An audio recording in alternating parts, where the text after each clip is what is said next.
Ils sont militants, socialistes, écologistes ou simples partisans d'Olivier Ferrand. Tous sont sous le choc. Je ne vous cache pas que voilà, c'est très dur.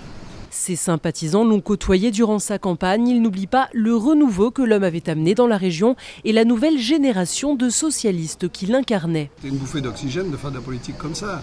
C'est vraiment, ça a été une météore dans notre circonscription. Une nouvelle manière de travailler, un nouvel élan, mais aussi et surtout un homme et ses convictions.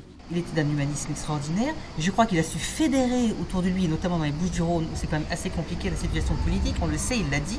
Il a souhaité faire du renouveau.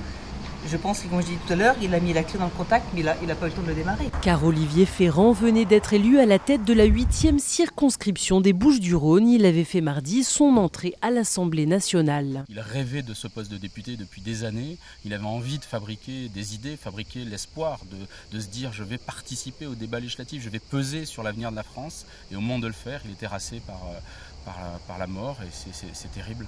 C'est donc dans des circonstances particulières et douloureuses que son suppléant Jean-Pierre Magui le remplacera à l'Assemblée nationale.